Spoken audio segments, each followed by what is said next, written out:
You'd freeze to death in 3 hours doing what modern campers do. But illiterate farmers in 1347 knew something about cold that science only confirmed last year. And it contradicts everything you've been taught about staying warm. Medieval peasants didn't have central heating, no radiators, no electric blankets, and yet somehow they survived winters that would make most of us cry into our thermostat. Their secret? A massive brick oven that weighed more than a small car. We're talking 4 to 6 tons of solid masonry sitting right in the middle of the cottage. In Eastern Europe, they called it a Russian stove. Germans had the Kachelofen. Different names, same brilliant idea. Here's how it worked. You'd light one fire in the morning, just one. The massive stone structure would absorb all that heat and slowly release it over the next 18 to 24 hours. That's right, one fire. Warmth all day and night. But wait, it gets better. The flat top of this oven? That became the best bed in the house. Grandma got first dibs. So did anyone who was sick. They'd climb up there and sleep directly on warm stone while everyone else shivered below. Honestly, I'd fight my own family for that spot. And the genius didn't stop there. Some of these ovens had hollow chambers built right into them, little cave-like spaces where children could actually crawl inside and sleep completely surrounded by warm masonry, like a heated cocoon. Medieval kids essentially had built-in sleeping pods while we're out here buying expensive weighted blankets. The efficiency was absolutely ridiculous. Families using these masonry ovens burned only 1/3 the wood compared to open hearth fires. 1/3. That's not a small difference. In a time when chopping wood meant back-breaking labor with hand tools, saving fuel was literally saving your life. Makes sense, right? Now, I know what you're thinking. Why didn't everyone just build one of these miracle ovens? Well, there's a catch. Building a 4-ton masonry structure required serious skill. You needed someone who knew exactly how to construct the internal channels that distributed heat evenly. Get it wrong, and you've got a pile of expensive bricks that doesn't heat anything properly.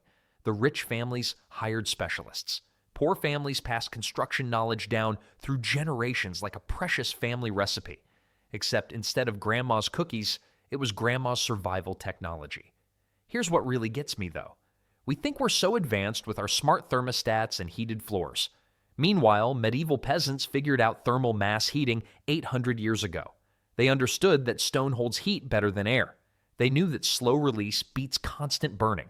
The same principle shows up in modern passive solar homes today. Architects call it cutting-edge sustainable design. Peasants called it Tuesday. These ovens also served as the cooking surface, so you'd bake bread, make stew, and heat your home all from the same fire. Multitasking before multitasking had a name. But even the best oven couldn't solve every problem.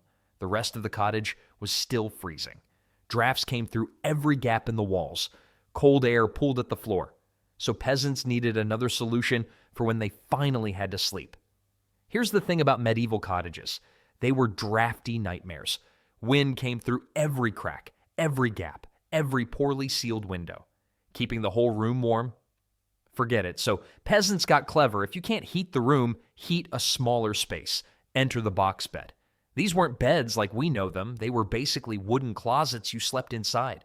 Doors on the front, sometimes curtains. Either way, you climbed in, closed yourself off, and suddenly you're in your own little heated coffin. Well, heated might be generous, but definitely warmer than the rest of the house. And here's where it gets interesting. Multiple family members piled into one box bed together. Mom, dad, kids, maybe grandma, all breathing, all generating body heat. That trapped air inside could reach temperatures 20 degrees warmer than the main room. 20 degrees. That's the difference between I might lose a toe tonight and I can actually feel my face. Makes sense, right? Your body is essentially a 98.6 degree furnace. Put 4 or 5 furnaces in an enclosed wooden box, close the doors, and physics handles the rest. But medieval peasants understood something else most people forget. Cold air sinks. It pools at floor level like an invisible freezing lake. So box beds were built high, sometimes 3 feet off the ground. You weren't just sleeping in a cabinet, you were sleeping in an elevated cabinet, above the coldest air in the room. My grandmother used to say, cold feet, cold heart. Medieval peasants clearly agreed because they had a fix for that too. Before climbing into the box bed, they'd heat stones or bricks in the fire, wrap them in cloth, and shove them down by their feet. Instant foot warmers that stayed warm for hours. Basically medieval hot water bottles, except they weighed 10 pounds and could break your toe if you kicked them wrong. Now here's something that kept me up at night when I first learned about this. You're sealing yourself into a wooden box with 3 other people. Doors closed. How do you not suffocate? Surviving box beds from this era show the answer. Tiny carved holes near the top, ventilation ports just large enough to let fresh air trickle in, but small enough to not let all the warmth escape. Some boxes had decorative patterns that were actually functional breathing holes. Pretty clever for people we often dismiss as simple folk. The wealthier peasants might have box beds with curtains instead of solid doors. Less warmth retention, sure, but easier to deal with in emergencies. And let's be honest, emergencies in the medieval world could mean anything from fires to raiders to someone's digestive system disagreeing with last night's pottage. Speaking of keeping warm in desperate times, there's something peasants stuffed literally everywhere. Their walls, their clothes, their mattresses, and the materials they used might genuinely surprise you. Here's the thing about medieval insulation. It wasn't pretty, it wasn't clean, and honestly, it smelled like a barn had a baby with a mud pit. But it worked. Peasants packed their cottage walls with something called wattle and daub. Sounds fancy, right? It's basically sticks woven together, then smeared with a lovely mixture of clay, straw, and animal dung. Yes, dung. Cow manure was the medieval equivalent of spray foam insulation.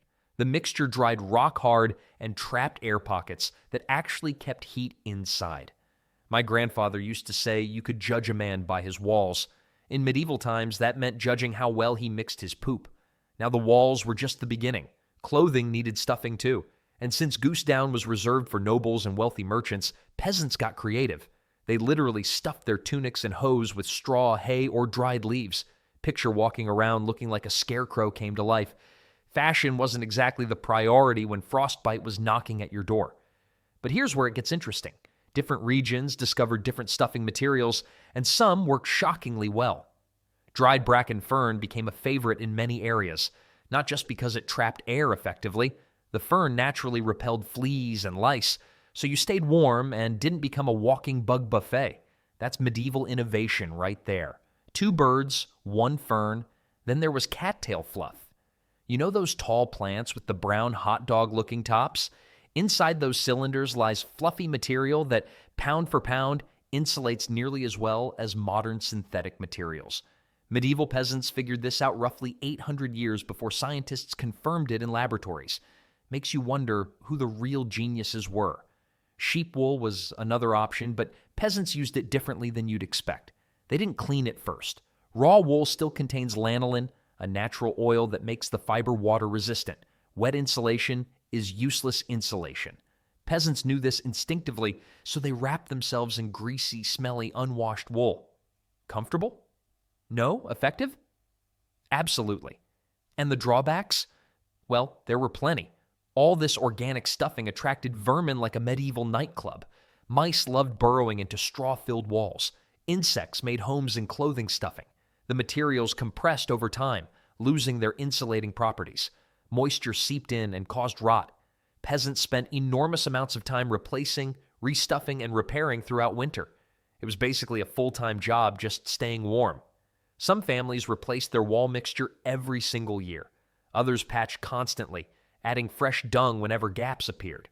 Children helped gather bracken and cattails during autumn specifically for winter stuffing preparation.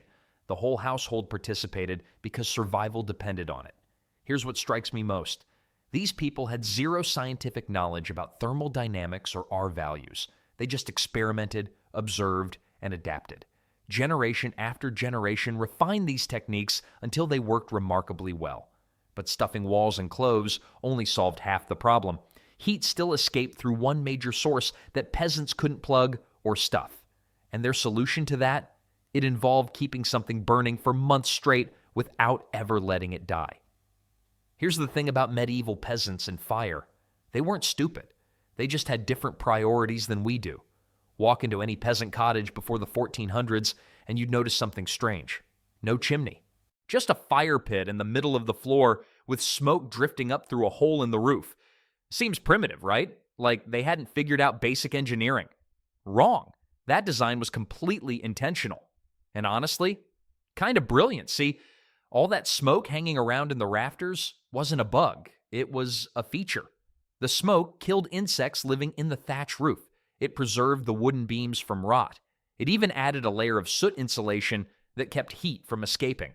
Peasants basically invented fumigation and weatherproofing in one smoky package. My grandmother used to say a smoky house was a healthy house. Turns out she wasn't entirely wrong. Well, except for the lung problems. We'll ignore that part. But here's where it gets really interesting. These fires never went out. Ever. I mean that literally. Families kept the same fire burning for months straight through winter. Sometimes the whole season without letting it die. Why? Because starting a fire from scratch was miserable. No matches, no lighters, just flint, steel, and a whole lot of frustration. Getting a spark to catch on dried tinder took skill and patience. Most peasants would rather wake up at 3 a.m. to add wood than go through that nonsense again. So they learned to bank coals. This meant covering the hot embers with a thick layer of ash before bed. The ash acted like a blanket, cutting off just enough oxygen to slow the burn without killing it completely. Come morning, you'd rake back the ash, add some kindling, blow gently, and boom, fire's back. Kids learned this skill young. Probably around the same age we learned to use a microwave. Now, all this constant burning required serious fuel. The average peasant cottage chewed through roughly 2 acres of woodland every single winter. That's a lot of trees. No wonder Europe started running out of forests. When wood got scarce, peasants improvised. Peat from bogs burned slow and hot. Dried cow dung worked surprisingly well and smelled better than you'd think once it was burning. Some regions even burned bones from butchered animals. Nothing went to waste. Makes sense, right? When your survival depends on staying warm, you burn whatever burns. The smoke had one more trick up its sleeve. It preserved food hanging in the rafters. Hams, sausages, fish, all of it absorbed that smoky flavor while the chemicals in the smoke prevented spoilage. 2 problems solved with one dirty cloud of air. But even with perpetual fires and smoke-preserved meat, peasants still faced one massive challenge. You can heat a house and wear warm clothes, but eventually you have to eat. And what you ate mattered more than you'd think for staying warm. Medieval peasants understood something modern nutritionists took centuries to figure out. Your body is basically a furnace, and food is the fuel. Feed it the wrong stuff in winter, you freeze from the inside out. The cornerstone of winter eating was pottage. This thick stew bubbled away in a pot over the fire for days, sometimes weeks, with families tossing in whatever they had. Barley, beans, onions, the occasional chunk of meat, if luck allowed. The pot never fully emptied, just kept getting topped up. My grandmother used to do something similar with her soup pot, and honestly, those endless soups hit different when you're actually cold. But here's the math that really matters. Peasants consumed roughly 4,000 calories daily during winter months. That's nearly double what they ate in summer. Not because they were stress eating, because shivering burns calories like crazy. Your body works overtime just maintaining 98.6 degrees when the air around you wants to kill you. And the types of food mattered enormously. Medieval doctors believed in hot and cold foods based on humoral medicine. Now, most of their medical theories were complete nonsense. Bloodletting? Terrible idea. But they accidentally stumbled onto something real with winter eating. Onions, leeks, and garlic were classified as heating foods. Peasants ate them raw in quantities that would make your eyes water just thinking about it. These vegetables actually do increase circulation and metabolic activity. Medieval peasants didn't know the science. They just knew they felt warmer after chomping raw garlic like apples. Then there's the ale situation. Forget cold drinks. Winter ale was served warm, sometimes heated with a hot poker straight from the fire. The alcohol provided quick-burning calories and genuine warming effects as blood vessels dilated. Was everyone slightly drunk all winter? Probably. Did it help? Absolutely. The real survival food, though? Pure animal fat. Peasants ate salted pork fat straight off the chunk. No bread, no cooking, just fat. 1 tablespoon contains over 100 calories of slow-burning energy. Your body metabolizes fat differently than carbohydrates. It burns slower, releases heat longer, and keeps you alive through the night. Delicious? Probably not. Effective? Incredibly. Timing meals was strategic too. The biggest meal came right before bed. Seems backwards, right? We're always told not to eat late, but digestion generates heat. Serious heat. A large meal before sleeping meant your body would produce internal warmth through the coldest hours between midnight and dawn. Peasants essentially turned themselves into slow-burning furnaces. Makes sense when you think about it. No point eating big at noon when the sun provides some warmth anyway. The combination of constant hot pottage, warming vegetables, calorie-dense fats, and strategic meal timing created an internal heating system that worked alongside everything else peasants did to survive. But calories and clever foods only get you so far. What peasants really needed was insulation they could wear to bed, and that meant getting creative with something most of us would throw away today. Here's the thing about medieval blankets. They were terrible. Scratchy, thin, full of holes, and even if you piled 6 of them on top of yourself, the cold still found a way in. So peasants got creative with what they actually had plenty of. Sheep, not just wool from sheep, the entire sheep, skin and all. Peasants would take a fresh sheepskin, keep the wool attached, and sew it into what was basically a medieval sleeping bag. Wool side facing in against your body. Leather side facing out, blocking the wind. Crawl inside, curl up, and suddenly you're wrapped in nature's perfect insulation system. But wait, it gets better. They didn't wash these skins first, on purpose. See, fresh sheepskin contains this waxy substance called lanolin. It's the same stuff they put in fancy hand lotions today. And that lanolin, it made the wool naturally water resistant. Rain, snow, morning dew from your own breath. None of it could soak through and steal your warmth. Washed wool mats down flat. Unwashed wool stays fluffy and keeps trapping air. Medieval peasants figured this out centuries before anyone understood the science. My grandmother used to rub lanolin on her hands every winter. I thought she was being old-fashioned. Turns out she was being smart. Now here's where it gets interesting. These weren't just rectangular tubes. Peasants sewed the skins following the sheep's original shape. Leg sections became arm pockets. The neck area became a hood-like opening. You weren't just sleeping in a bag. You were sleeping inside what used to be a sheep. Creepy? Maybe. Effective? Absolutely. And they didn't stop there. Families would climb into these sheepskin sacks and pile under shared blankets. Double insulation, body heat from 3 or 4 people, trapped first by wool against skin, then again by layers above. Even when cottage temperatures dropped below freezing, the space inside those sacks stayed warm enough to sleep comfortably. The really well-off peasants. And I'm using well-off loosely here. They owned 2 sheepskin sacks. Why 2? Because alternating let one air out and dry while you use the other. Moisture from sweat could build up after a week of use. Rotating prevented that damp chill that makes cold feel 10 times worse. These sacks lasted forever too. Peasants passed them down through generations, patching holes, restitching seams. Throwing one away was unthinkable because replacing it meant slaughtering a sheep, and sheep were valuable. They produced wool year after year. Killing one for a sleeping sack was a serious decision. Makes you look at your $70 synthetic sleeping bag differently, doesn't it? But sheepskins only solved half the problem. Your body stays warm inside the sack. Great, but what about the air around you? What about the house itself?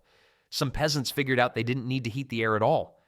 They just needed to go somewhere the temperature never dropped in the first place. Underground. Here's the thing about medieval peasants. They weren't stupid. They looked at the ground beneath their feet and realized something brilliant. Dirt doesn't care what the weather's doing.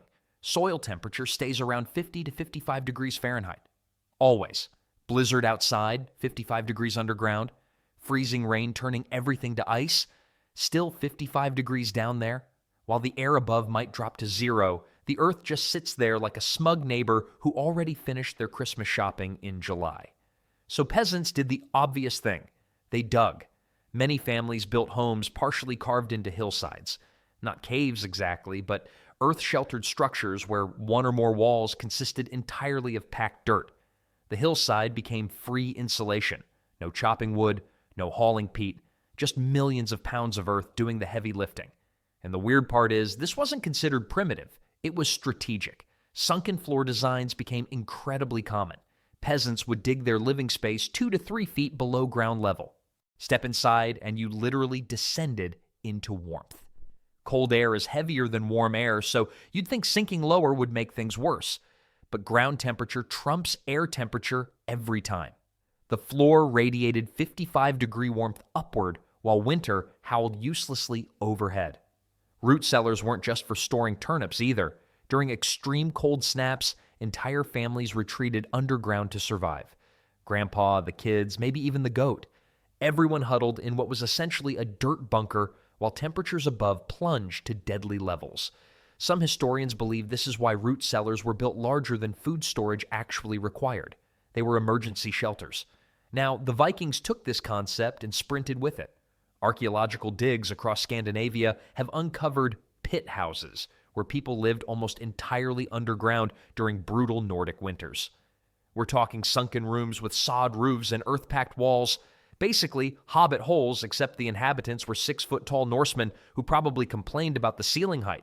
The trade-off? Dampness. Underground living meant constant moisture seeping through walls and pooling on floors. Poor drainage created respiratory problems and made everything perpetually clammy. But clever peasants who mastered drainage ditches and sloped floors stayed surprisingly comfortable. Dry and warm beats wet and freezing every single time. Some families combined multiple techniques: earth-sheltered walls, a massive masonry oven, sheepskin sleeping sacks. Layer enough medieval survival hacks together, and you've got a system that could outlast almost anything winter threw at you. These weren't desperate measures from ignorant people. This was engineering born from centuries of trial, error, and frozen ancestors who didn't make it.